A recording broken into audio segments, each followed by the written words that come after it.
కలసరం దగ్గర గోదావరి ఉగ్రరూపం దాల్చింది. ఎగువన కురుస్తున్న భారీ వర్షాలకు భారీగా వరద వచ్చి చేరుతుంది. దీంతో గోదావరి నది ఉప్పొంగి ప్రవహిస్తుంది.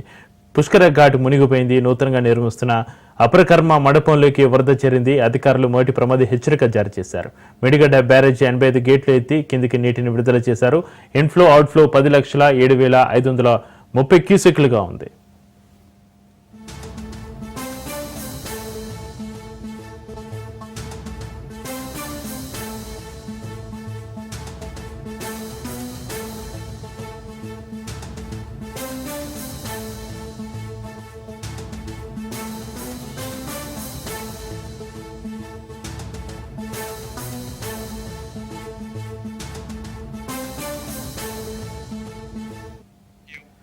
కాళేశ్వరం దగ్గర గోదావరి ఉగ్రరూపం దాల్చింది. ఎగువన కురుస్తున్న భారీ వర్షాలకు భారీగా వరదకు సంబంధించి మరింత సమాచారాన్ని మా ప్రతినిధి చంద్రశేఖర్ ఫోన్లైన్లో అందిస్తారు. చంద్రశేఖర్, చక్రి, ఎగువన కురుస్తున్న భారీ వర్షాలకైతే జయశంకర్ భూపాలపల్లి జిల్లా కాళేశ్వరంలో ఇటు ప్రాణహిత గోదావరికి అయితే భారీగా వరద నీరు చేరుతుంది. ఈ నేపథ్యంలో ఇటు కాళేశ్వరం దగ్గర పుష్కర ఘాట్ వద్ద 12.370 మీటర్ల ఎత్తులో ప్రవహిస్తుండటంతో మొదటి ప్రమాద హెచ్చరిక అయితే జారీ చేశారు. ఇప్పటికి ఈ వర్షాకాలంలో మూడోసారి కూడా మొదటి ప్రమాద హెచ్చరిక జారీ చేయడం, ఇటు పుష్కర ఘాట్ వద్ద ఉధృతంగా ప్రవహిస్తున్న నేపథ్యంలో ఇటు ఎవరు కూడా పుష్కర ఘాట్ వద్ద గోదావరి దగ్గరికి వెళ్లకుండా అధికారులు చర్యలు తీసుకున్నారు. ఇటు జ్ఞాన దీప్తులు కూడా మొత్తం మునిగేంత వరకు కూడా నీళ్లు రావడంతో ఉధృతంగా గోదావరి ప్రవహిస్తుంది. ఈ నేపథ్యంలో ఇటు కాళేశ్వరంలోని మేడిగడ్డ లక్ష్మీ బ్యారేజీకి భారీగా వరద నీరు చేరుతుంది. 1,07,530 పైచీలకు క్యూసెక్ల వరద నీరు వస్తుండటంతో 85 గేట్లు ఎత్తివేసి దిగువ ప్రాంతానికి